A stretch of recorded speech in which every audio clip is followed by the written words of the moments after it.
안녕하세요.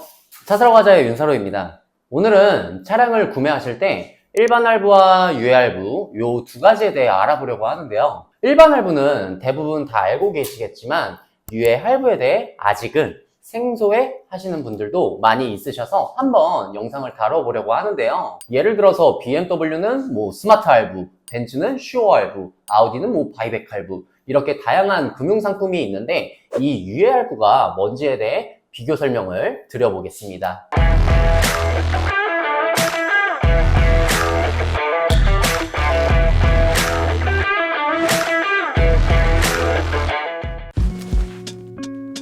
먼저 일반 할부는 원리금 균등 상환 방식으로 진행이 되고, 예를 들어서 차량가가 1억인데 내가 수중에 가지고 있는 금액이 3천만 원이라고 가정을 해보겠습니다. 차량가 1억에서 선수금 3천만 원을 초기에 넣고 나면 남은 대출 잔액은 7천만 원이겠죠. 그리고 나서 고객 상황에 맞게 대출 원금 7천만 원에 대한 월 납입금을 나누게 됩니다. 즉 개월수 36, 48, 60개월로 나뉘겠죠. 그리고 나서 월 납입금에 미리 이자가 더해집니다. 월 납입금액에 이자가 더해지고 나서 월 납입금을 균등하게 맞추게 됩니다. 그래서 매달 납입하는 금액은 동일하게 나오는데요. 여기서 더 세부적인 구성으로 대출 원금 안으로 살펴보게 되면 원금과 이자를 똑같이 맞추는 게 아닙니다. 첫 달에 납입하게 되는 원금의 비율이 작고 이자 비율이 높게 됩니다. 반대로 마지막 달에 납입하게 되는 월 납입 금액을 보면 원금의 비율이 높고 이자 비율이 낮게 됩니다.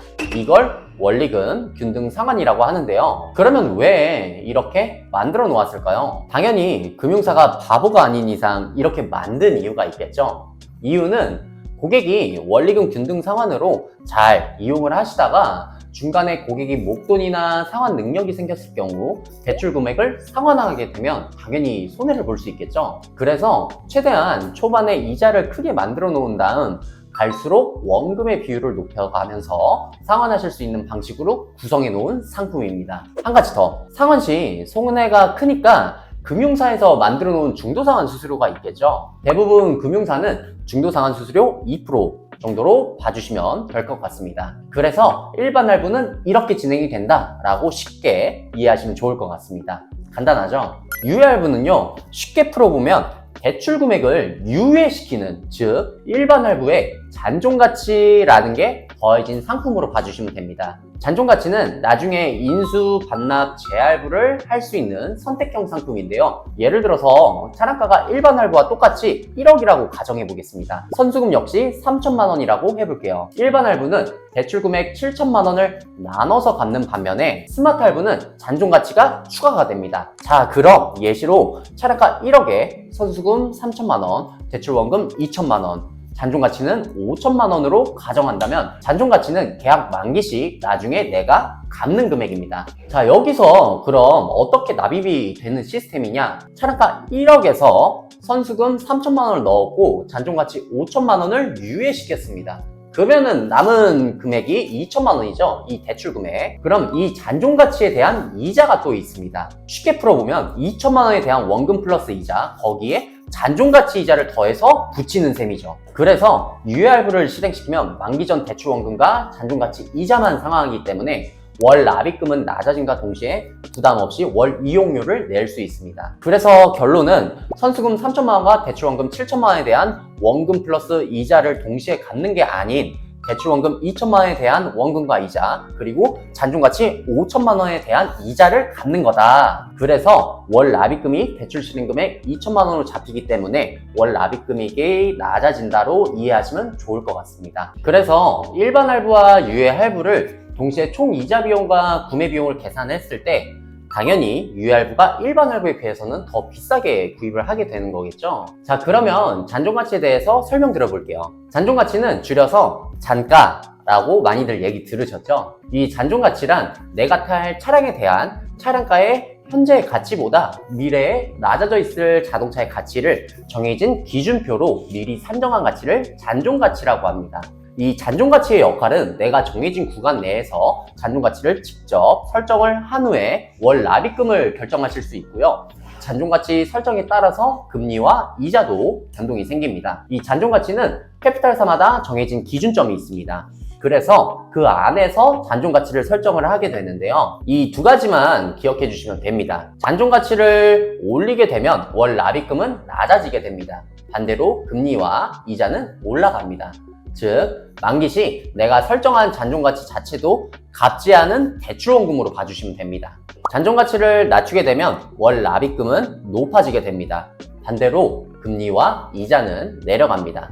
만기 시 잔존가치를 올린 것보다는 낮춘 것이 대출원금이 적겠죠. 그래서 금리와 이자는 내려갑니다. 이렇게 각각 상황에 맞게 유예할부를 설정해서 유리한 플랜으로 설계하시면 유예할부도 리스나 렌트에 비해 총 구매 비용으로 봤을 때 장점도 충분히 있으니까요. 잘 활용해 보시면 도움될 것 같습니다. 자, 그럼 유예할부를 하고 나서 만기 시 잔존가치는 차량을 해당 금융사의 반납, 인수, 재할부를 선택하실 수 있습니다. 먼저 반납에 대해서 설명드려 볼게요. 반납은 내가 정해놓은 계열수 기간 동안 이용하시다가 만기 시에 사용 중인 금융사에 반납을 하시게 되는데요. 차량을 한두 대 받는 게 아닌 수많은 차량을 금융사가 반납 차량을 받을 텐데요. 그렇게 되면 차량을 보관할 장소도 필요하고 상당한 금액이 들어가겠죠. 금융사와 중고차 업체가 이 차의 시세가 5천만 원이 될 것이다 라고 가정을 한 후에 계약을 하죠. 그리고 나서 내 차의 잔존가치가 5천만 원인데 시세가 얼마가 나왔던 미리 협업한 중고차 업체에 넘기게 됩니다. 참고로 반납 시에는 차량의 상태가 원상복구가 되어 있어야 합니다. 그렇지 않을 경우에는 반납 시 비용이 청구도 될 수 있습니다. 다음으로는 인수입니다. 인수는 내가 차량을 운행하다가 이 차량을 더 타야 되는 상황이 생길 수 있겠죠. 그래서 인수를 하시게 됩니다. 그러면 만기 시에 남아있는 잔존가치 5천만 원 금액만큼 현금으로 일시상환을 하실 수 있습니다. 아니면 이런 경우도 있을 수 있죠. 내 차 잔존가치가 5천만 원이었죠. 근데 만기 시 내 차 잔존가치 시세가 6천만 원이라 한다면 인수를 하신 후에 판매하게 되면 1천만 원의 시세 차익이 발생하게 되고 그 시세 차익을 고객님께서 베네핏을 받으실 수 있겠죠. 더 자세한 부분은 저희 차 사러 가잖아 딜러분들 또는 차량 처리할 중고차 업체와 상의하시면 유리한 방향으로 해결되실 수 있겠네요. 마지막으로 재할부에 대해서 안내 드려 보겠습니다. 재할부는 남아있는 잔존가치, 즉 예를 들어서 5천만 원이었으니까 5천만 원에 대한 재할부를 하실 수 있습니다. 만기 시에 내가 남아있는 5천만 원에 대한 잔존가치를 한 번에 일시상환하기에는 부담이 될 수도 있고요.